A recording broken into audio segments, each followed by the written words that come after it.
evening and happy Juneteenth. Starting off, we have the minutes from the May 15th meeting. Did everyone get a chance to take a look at them? Any comments or corrections?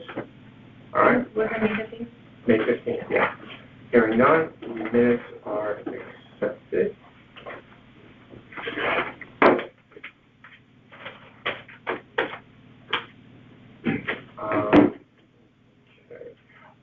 No public input, no emails that you need to review. Okay. On to new business. To hear and act upon Ellen Kiernan and Ed Lee, Connecticut Fury, a not-for-profit organization, to consider fees, membership requirements, and field reservations for the 24-25 season.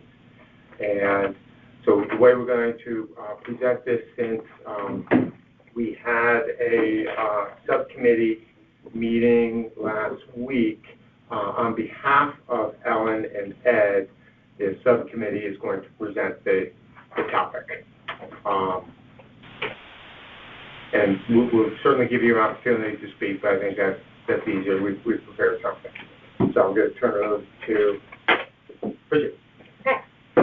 So we met last week, and we are proposing the following for the period of August 1st, 2024 until July 31st of 2025. Just be fun. Hi. Hey. Sorry, Hello? no, it's okay. I'm just going to wait till. Yeah. Oh, okay. Perfect timing. We Yeah. just started talking about it. All right, you guys. So, just to recap, the subcommittee met last week, and we proposed the following for the period of August 1st of 2024 to July 31st of 2025. And it's broken down into three pieces. A is, rather than pay an hourly fee for the rental of the town softball field, the Connecticut Fury would pay a premium rate per person equal to 2 times the standard player rate. And so that fee would be $50 a player, and that would be for the 2 seasons for the year. Per season. Per season, for the 2 times. And D is under Section 36 of the Parks and Recreation rules, covering scheduling and fee rules for the use of fields and parks. The Connecticut Fury organization would fall under Category D, which is general resident youth and adult leagues and activities that consist of all Fairfield residents. Blanket permits are going to be allowed for you. And C is Connecticut Fury would agree to limit the number of non-resident participants to no more than 2 per team. And that kind of covers what we discussed. Yeah. Should I keep going? Yeah. Okay. So this limits the number of Fairfield residents. This is necessitated by the limited number of Fairfield residents that you have, which we've been going over for many months now. And while it's always the intent of the Fury to complete the team rosters with Fairfield residents, sometimes it's not possible. And if the exceptions being requested were not approved, it would be difficult for you to field some of your full teams, right? So the inclusion of non-Fairfield residents is solely for the purpose of creating team rosters with the necessary number of players. It's not for the purpose of creating more competitive teams. Yeah. These exceptions are being considered because Connecticut Fury organization is a Fairfield-based not-for-profit organization, and without these approvals, it would be difficult, if not impossible, to establish certain age group teams, and the field rental fees would be cost-prohibitive to the organization. And it's the opinion of the Rules Committee that allowing for the blanket permits under Category D will assist both the management and parents and the Parks and Rec Department office. Okay. Okay. Yes. Did the subcommittee talk about, in the case of a situation where maybe 3 girls? Yes. Do you want to take this one? Sure. We are not opposed to having Connecticut Fury come back and discuss exceptions on a case-by-case basis. And if that were the case, we would want to see the numbers that signed up for that particular age group and just learn a little bit more. We're certainly willing to entertain that, but that is not part of the approval today. Okay, the door's open. Yeah. All right, perfect. Any other questions? Okay, well, then you want to get straight to it? Someone want to make a motion? Yeah. Oh, we already went through that already. Yeah, we'll do that in a second. Yes. I'll make a motion. Okay, actually, that's a good point, since, I'll accept that motion in a moment, but since we're bringing the full team out, Alan and Ed, would you want to add anything? You don't have to. Otherwise we're going to go right to a motion and, and Is this our only point of comment here, now, or does it come again? we're going to, once there's a motion, and we're going to allow the commission to discuss further. We're going to turn to the public to see if there's any comments that you want to make at that point. But if it's anything different from what is being discussed, you'd probably be better served saying now. No, we're on board with all of the points that have already been made. We're not looking for any changes to the discussion points. Okay, so then I'll give you an opportunity then to, if you want to add or anyone else wants to add anything in a moment, but... yeah, prior to the vote, I'll reserve our comments Sure. for that. Sure, okay. So Dylan made a motion. Second. Bridget, second. Okay. Now, any further discussion amongst the commission? Any comments or discussion from the public? Oh, that was fast. Just two quick verifications. So this is just for Fury. This is not open to any other group or organization. It's very specific to the Connecticut Fury organization. Okay, so other formally recognized groups can decide that they want to do $50 a player and bring non-residents in. If anyone else wants to discuss things, and that's where we're very careful to outline the fact that this is necessitated by the number of participants signing up. So if a team comes to us and says, ooh, we can live with that, and we find out that, I'm going to just pick on the football because they have come to us before. And if all of a sudden they come to us and say, we want to we want to go with this rule, and we find out that they have 40 players per team and they want to bring in 2 other kids, we might not be in a position to approve that. And this is very, very specific to the needs of this particular organization. Okay. And that's also what's on a 1-year period. So It's they not would an have to indefinite- come back every year. Every year. Correct. Yeah. Correct. Okay. Okay, Thank you good? you. Now, to the public. Well, thank you again for having us. It's been a long journey. Shorter than we thought last week by having it tonight rather than July. Yes, it is. Just a reminder that at one point within this journey, we came to you with a petition of 100+ signatures. Things you can see here, we have even more support coming to show you that this is something that our organization needs to flourish and to strive on and consider, as we go forward, especially some of our younger teams and some of our older teams who tend to lose out on numbers. As girls age out, some are moving on to other organizations, and some, quite frankly, don't want to play anymore. So the 2 residents are going to help us out. 2 non-residents will help us out tremendously, hopefully keeping our older teams intact and being able to provide our town with a travel organization that is Fairfield safe, and so that they don't have to drive 30 minutes to go to practice. And even further for that. So this is, you know, thank you for taking this on and for hearing us and what we've had to say. It's important for these girls. Thank you. Anyone else? All right, back to the commission. All those in favor? All right. Congratulations. It's taken a little bit of time, but yeah. I think we have in our opinion, a very good working solution.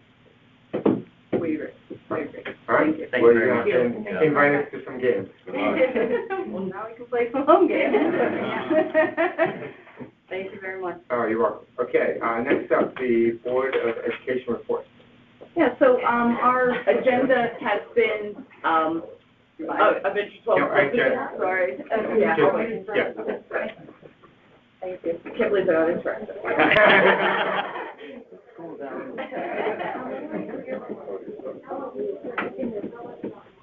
You guys gonna keep coming to meetings?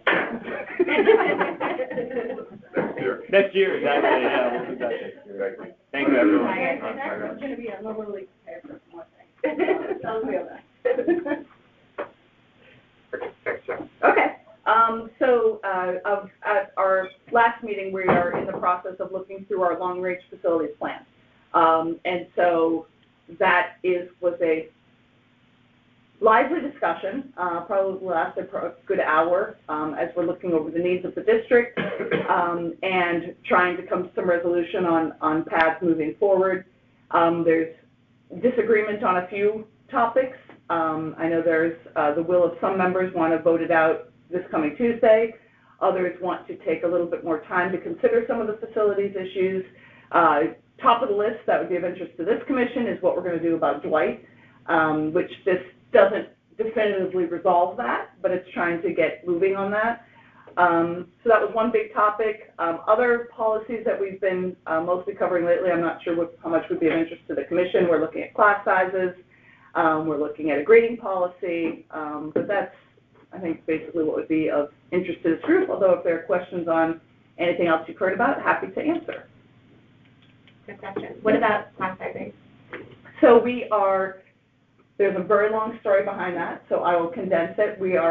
Our previous class size policy was one we blatantly didn't follow, because it was from probably 2004, it said simply elementary school classes won't exceed 30, high school classes won't exceed 35. That was not at all what we followed. We had guidelines that we followed.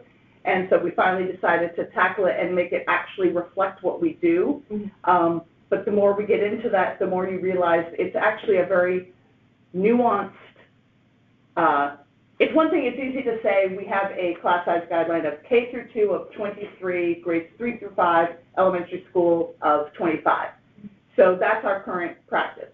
But then members of the policy committee were interested in getting into the issues of the timing of expanding, which means adding another section. When do we collapse a section? And it sounds easy until you start adding all the hypotheticals. Well, hypothetically, if we do this, then what about this? And once again, some members of the board really wanted to leave it to the superintendent's discretion because that allows the flexibility. Others wanted to be more prescriptive, with obviously everyone having the best interest of the children at heart, just seeing different ways to get to that point. So we were having such a tough time in policy. We voted something out to go bring to the full board, but when we brought it to the full board, it was more with we need feedback from you. Here's what we came up with. What do you think? Give us feedback so that we can take it back and not just amend the heck out of it at the board table, because that could have gone on for hours. So we got their feedback, and we've been working on it in a couple policy meetings, and we're hoping to bring it back to the board. So that's if there's something specific you're interested, I can speak to it more specifically, but that's the kind of macro issue. What's the status of Dwight? That's a very good question. So it's some board members are interested in bringing to the Board of Finance a request in the fall for almost $2 million of seed money to get definitive plans to probably do a new building and how that would be used. Others on the board are not convinced that the other town boards would have any interest in supporting a project that could be, and I want to be really clear on making this number up, say it was $55 million to address the needs of, there's no question something needs to be done with Dwight, the building. But is it necessarily a new building?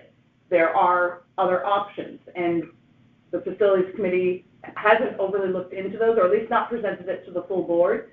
So maybe there would be a way to address the needs of that community that could cost significantly less.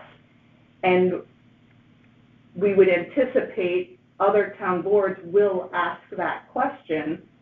And so this is a long way of saying there isn't an answer to your question. There is just two different moods on the board, for one wanting full speed ahead, this is what we want, that's it. Others thinking there is no way that other town boards will support that because we have never looked at any other options or costed out anything. And so that's kind of where we are right now. So I definitely anticipate that there will be amendments brought forward on Tuesday to represent a differing view from what's in the facilities plan. What I don't know is what's going to pass. When was Dwight built? I would be making it up. It's Do you know a decade? A long time. I would guess 50s? 40, I would guess 40, 50, but I'm generally not sure, but it's not just the age of the building. There are issues up there. We heard loud and clear from parents, and I believe it, that the septic odor is that's what they are living with. It's a little foul. That there might be other issues in the building, which right now have all been neatly patched up and encapsulated. Okay. But the reason that we are guessing in need of a rebuild as opposed to a renovate, which of course hasn't been done as far as I know. I mean, McKinley had to do it because they had a known mold issue. But this idea of just, we're not even going to use the school, we're not even going to build it in the same place, we're going to build it up on where the fields are, comes from the idea of thinking, when we rip into those walls, we don't think this can be renovated. Yeah. So, What was the last school that we actually built? Was it Ludlow or McKinley? No, the middle school. well, there's Roger Ludlow Middle. Roger Ludlow Middle, but, so the three newest new builds were Burr, Roger Ludlow, and, Was Burr was built after Roger Ludlow Middle School? that's right around when I was moving here. So to me, they're of the same era, but I'm not positive of the years. I should know that, I just don't. Yeah. I think So Ludlow. Burr was probably completed in 2003. So you've got that, you've got the opening of a new high school, you've got Roger Ludlow. So I'm not positive. So we don't have anything recent to give us any indication of what Oh, the cost? cost could be. No. And that was something which had caused consternation during our redistricting discussion, because there were many families who thought that it was being used as a scare tactic of quoting the number 55 million for a rebuild, and there was argument it should only be around 30 because that puts it more commensurate with what Mill Hill costs as a renovation. And the point being, it's already been enough years since Mill Hill, we just don't know, but nor have we gotten that information. So, as I said, that's why there's going to be some debate over moving forward in the fall with definitive seed money when we haven't looked at other plans or costs of them. So, and I know we have big plans on Parks and Rec for what might end up happening with that property, and this has to get resolved before any of that can happen. Yeah, which actually is a good segue that I'm going to ask Galen, if you could do me a favor and check in with Anthony, because I don't know how many months ago it was, at least 6, that we asked for some inspector to give us some idea about the back area up at Dugallo. Oh, yeah. To see if we could put a softball field there, and also the space in front of giant steps. The Walter Fitzgerald campus, yeah. Fitzgerald, to get some sense as to, what we could do in that space as you come in front of that building that's about ready to fall down. Yeah. Okay. And, Near Mill Hill? Mill Hill. Oh, Kind okay. of tucked away. Okay. You have to go Burberry, I through, think. yeah, Okay. you have to go through a cul-de-sac. Yeah. Okay, I don't think I've ever seen it. So if you're, It's worth taking a drive back there. Yeah, I wanna go. Because you take a look. wouldn't, it's a nice chunk of property. Right, I've heard. well, because, we have, Minus the condemned building, it's a nice chunk of It's nice. property. and we have 32 acres? What's that? I don't know the count, it's 32 just, I think it's close to 40. given the 'cause I space think- needs I of this think town, the property itself is 10, but the contiguous, property owned by conservation is, I think, 30. Wow. And it's, generally flat. Yeah. I haven't walked through the whole thing, but I've walked into it and around the decrepit building there, so. And even just that open space before you went into the woods, we could certainly build at least a soccer field. yes, Mm-hmm. I would have thought so. Rugby, lacrosse, something. So, we asked for that a long time ago. and I'll follow up. It's probably out there, but there is, Yeah. it's probably put out there with no urgency. Okay. But we'd like an answer. Of course. That's it. All right. So, next up, we have the Director on Program Reports and Approvals, and you want to know? No, so we're rocking and rolling in Parks and Recreation. This is, dare I say, one of our busiest times of the year. We've had camp training all week, and we do start our camp programs next week. Waterfront is up and running. Today was, I think, one of the busiest days yet of the season, which is great. All of our events are starting. We had our first peanut butter jam. We've already had the concerts at Sherman Green. I don't know if anyone was able to check out the Memorial Day parade and ceremonies and the sea ceremony, but those were a tremendous success as well. We're pretty short-staffed in the department. We've had 4 team members leave in the past 2 months. So everyone feels spread thin right now, and everyone is scrambling as fast as they can to make sure as little falls through the cracks as possible. But it feels tight right now in terms of staffing. But we are recruiting. That's here, or is Yes, it? it's here. But we are currently recruiting for a new recreation coordinator to replace Scott. He was overseeing our waterfront and parking and farmers market, community garden and fitness center. And so it's we're all kind of coming together right now to kind of help everyone out. And so it's super inspirational. Really. Farmers Market just started, or? It did. It started that first Sunday in June. It started the 9th, and it runs through October. Okay. Mm-hmm. Yep, we had the distillery people were there last week. It was the busiest table, even though, yep, it was. There was a line. Hopefully there were a lot of repeat customers. And honestly, I think it was. And then they I don't take know. mustache. Yeah. So it was. They were the busiest table, and so now the market manager, now that we've set a precedent that liquor can come on the town property, he's reached out to like New England Cider and like a local winery. So he's now trying to make like the whole row behind the gazebo. Okay. Mm-hmm. And he's got to read the minutes, because we were very, very specific that we did not approve liquor at the farmer's market. Just the We distiller. approved this particular distiller. Mm-hmm. So if he's going out and talking to people, Yep. he's got to be very upfront with them that they have to come through the process. through the process. Mm-hmm. And we don't want to turn it into Of course. a booze fest. Like, Sure. I'll have some gin over here and so, Yeah. yeah. So it is, that the Yep. only approval was for, Got it. I can't remember the name of it, distillery. The fifth distillery. Yeah. This big, yeah. One quick question, do you have any camps, like, is there anything you want me sharing at the Board of Ed of, that there are certain camps that still have openings, or anything like that?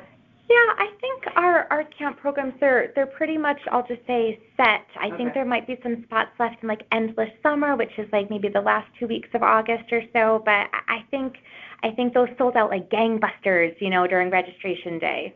Okay. We've had to move locations a few times, Yeah. which has been an interesting challenge this year. So yeah, it's been fun. I don't know if you're aware of this, but the website for the high school sports summer soccer, GIAC, it's down. I've been trying all week to sign my son up for basketball. I think so it was over 300 programs that Gianna built between Ward and Ludlow, and I think she put all of the registration dates like in May. So I don't think it was allowing anyone to register after May. Okay, We've been trying to troubleshoot them one by one, but it was a basketball program that you were having trouble registering for? Yeah, I spoke to Daly, Okay. Coach Daly yesterday, Okay. but he said some parents were having the same issue as well, so. Yeah, we've been going through them one by one, but they were all built Ludlow basketball. with the cutoff in May. All right. It's cute. It's June, so. So, yeah. Mm-hmm. Can I make a request? Of course. That can be totally denied. Sure. But it's a very stressful morning registering kids for camp, especially when you have multiple. So like, what happened to me was I went in and I registered all 4 for like session 1, Mm-hmm. got kicked out. Went in, it was like, let me try 2, got kicked out. I ended up getting 1 in, and then by the time I was in the checkout, it was like, it's full. So that, I mean, I know not everyone has 4 kids, but like, Yeah. maybe there could be like a priority situation for like the Riverfield site and then like the Mill Hill site. I don't know. I don't know if that's even possible with the software, but it's really hard. Or for commission members. That would be great. We get so many firsts. No, I think that's a really good point. We, in retrospect, on that day, we noticed that like the system went down at Stratfield. So we noticed that if we do know that there are sites that are going to be more popular than others, we should be more strategic with the way that we stagger Yeah. registrations. So to your point, yes, there's a way for us to be more strategic about it. Okay. Yeah. Yeah. That's it. Question, the driving range, when are they gonna start with the practice facility? You know? I've already signed multiple POs for that just this week, so I know that it's well on its way. Mhm. Anything else? One thing, do you have an update on Roger Ludlow Middle? The turf project there? Yeah, I know that went out to bid, and Anthony was pretty confident that that field would not be available in the fall, because in our last grounds committee meeting, Todd asked if he could use that field in the fall, and if so, there was a broken irrigation pump that would cost $3,000 to replace, and so should we just do the pump so that he could use the field in the fall? And Anthony was emphatic that no, absolutely not. We'll be breaking ground for the fall. So we're super, super optimistic that Roger Ludlow Middle School turf conversion will be ready for spring of 25. But I will follow up about the second field at Zucchi Yellow, that area in front of the dilapidated building at Walter Fitzgerald, and the CIAC for the basketball at Ludlow High School as well. Thank you. Great. Thank you very much. Okay, consider order. Anything? Good. Then we are adjourned.